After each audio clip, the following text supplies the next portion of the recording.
Hello student, तो आज हम इस वीडियो में डिस्कस करेंगे थेल्स थ्योरम, जिसे हम बीपीटी के नाम से भी जानते हैं। आपका स्टेटमेंट या तो बीपीटी या फिर थेल्स या फिर ये स्टेटमेंट कर लिख के आ जाएगा। बहुत ही इंपॉर्टेंट है ये क्वेश्चन, एक बार पढ़ लेते हैं। If a line is drawn parallel to one side of triangle to intersect other two sides, क्या बोला गया? सबसे पहले आपको एक सॉल्यूशन स्टार्ट करते हैं इसका। सबसे पहले सॉल्यूशन में आपका, अगर आप सॉल्यूशन स्टार्ट करते हो तो सबसे पहले आपको एक ट्रायंगल बनाना पड़ेगा।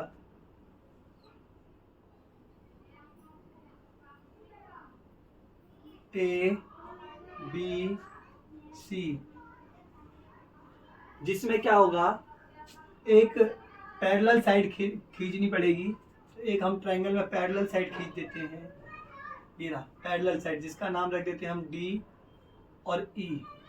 बोला गया ना क्वेश्चन में, if a line is drawn parallel to one side of triangle, तो ये वन साइड, इसके पैरेलल एक हमने लाइन ड्रॉन कर दिया डीई। जो आगे बोला भी गया, इंटरसेक्ट करेगा टू साइड को, इंटरसेक्ट करेगा टू साइड को। जैसे ए बी को इंटरसेक्ट कर रहा है डी पे और ए सी को इंटरसेक्ट कर रहा है ई पे। ठीक है, आगे देख लेते हैं distinct points the other two sides. तो ये जो दोनों साइड्स है इन द सेम रेशियो में डिवाइड हो जाता है, ये आपको प्रूफ करना है। तो सबसे पहले आपको ट्रायंगल बना लेना है और एक पहले आपको गिवन लिखना पड़ेगा।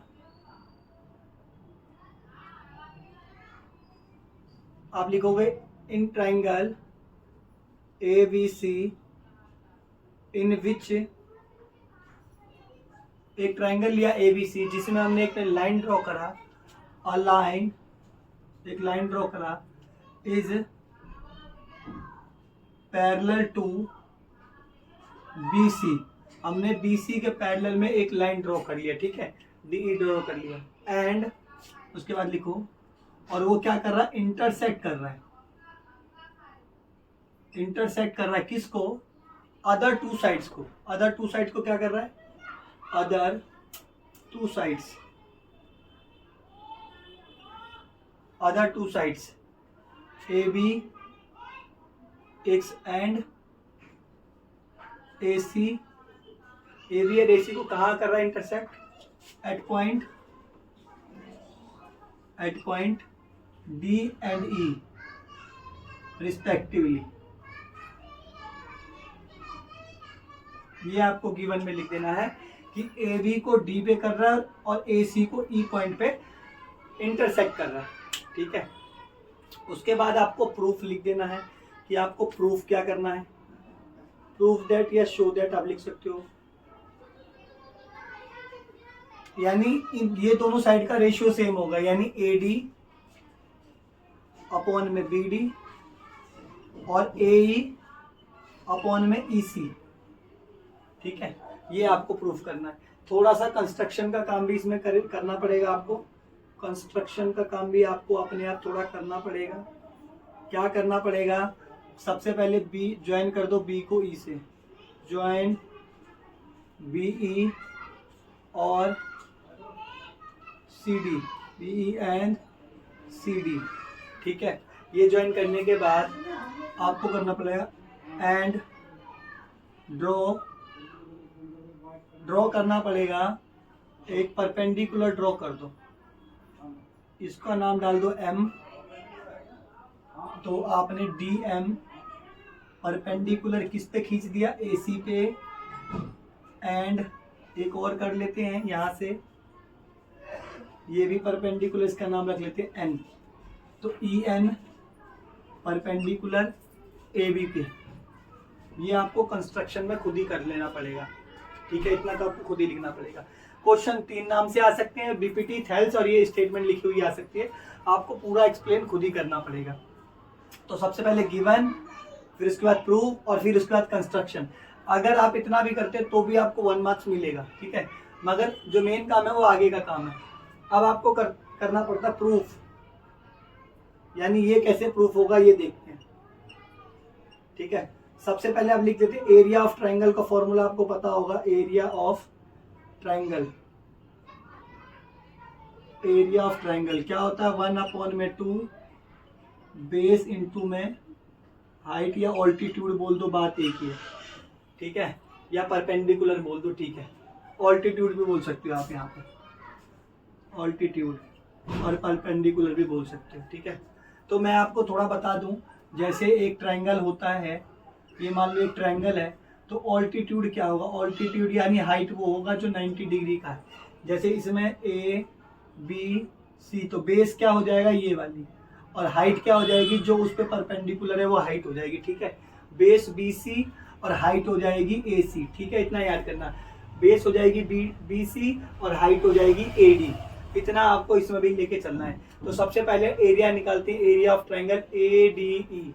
सबसे पहले आपको area of triangle A D E, ठीक है, area of triangle A D ई क्या करना पड़ेगा, 1/2 का 1/2 कर दो, ठीक है। उसके बाद बेस कितना है, तो देखो ट्रायंगल देख लो ए डी ई, तो बेस तो ए डी लेंगे, ए बी नहीं ले सकते क्योंकि ट्रायंगल हमने छोटा वाला लिया हुआ है, तो ए डी बेस ले लेंगे।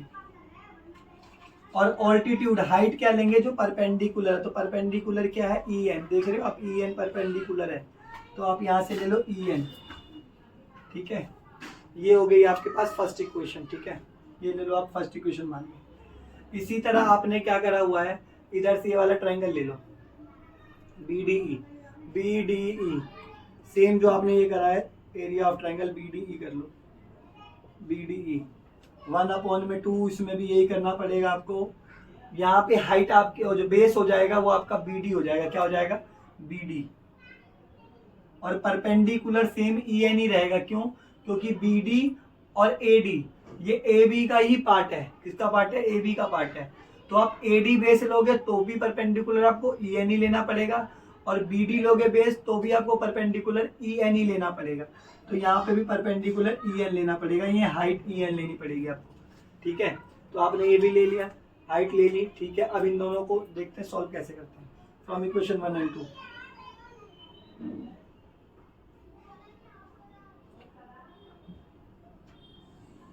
बहुत आसान तरीके से मैं करवाऊंगा आपको, ठीक है। इसके बाद आपको ये कर लेते हैं, इन दोनों को सॉल्व कर लेते हैं। एरिया ए डी ई यहाँ रहने दो, इसको थोड़ा ऊपर कर लेते हैं। Area of triangle A D E upon में area of triangle B D E, ठीक है। ये 1/2 ए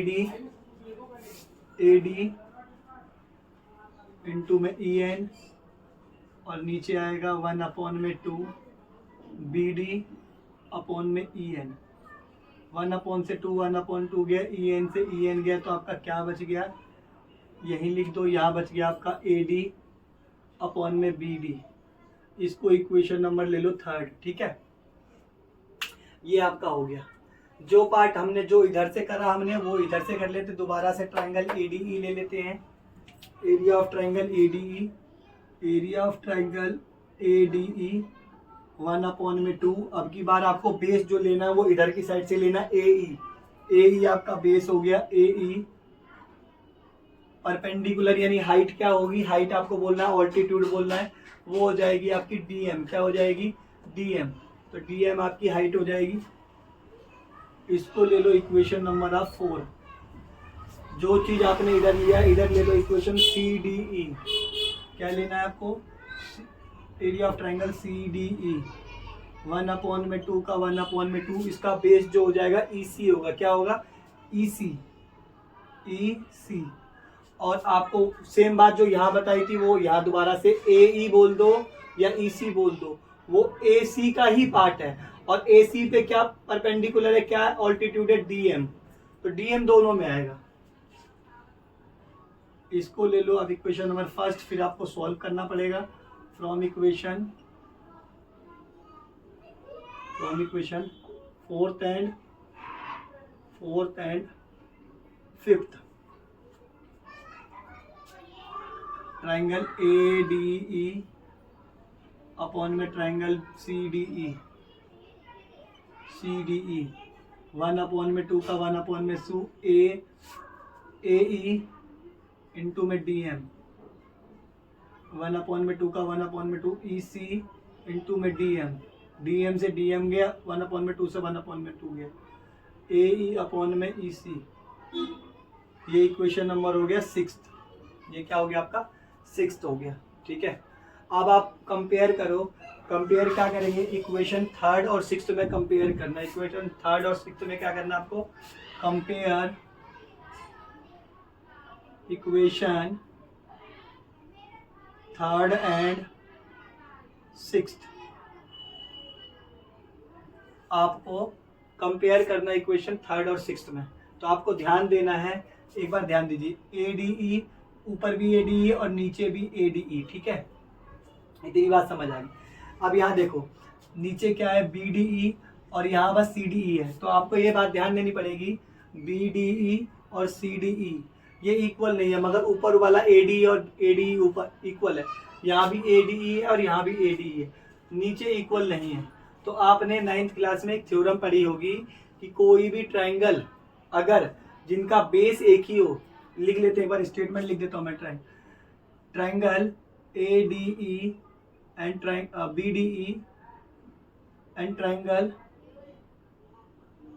triangle CDE is same base. इन दोनों का सेम बेस है DE, दोनों का सेम बेस है DE, और दोनों पैरेलल लाइन के बीच में है। दोनों क्या है, पैरेलल लाइन के, and same parallel lines DE and BC। तो ये आप लिख सकते हो, कभी भी दो ट्राइंगल जिनका बेस सेम हो और दो पैरेलल लाइन के बीच में हो, तो वो ट्राइंगल इक्वल होती है। वो स्टेटमेंट है 9th क्लास की थ्योरम है। तो आपने यहाँ लिख दिया कि एरिया ऑफ ट्राइंगल BDEB किसके इक्वल हो गया, एरिया ऑफ ट्राइंगल CDE के। ठीक है, अब आप देखो, ADE के इक्वल और BDEB किसके, CDE के इक्वल, यानी ये वाली साइड जो इक्वल है, तो ये भी इक्वल होगी कि नहीं होगी, हाँ ये भी इक्वल हो जाएगी। इसलिए आपका क्या हो जाएगा, AD अपॉन में BD और AE अपॉन में EC। तो ये आपका हैंज्ड प्रूफ हुआ। तो इसमें कोई डाउट हो, कोई कुछ हो, तो आप मेरे को कमेंट करके पूछ सकते हो। ठीक है।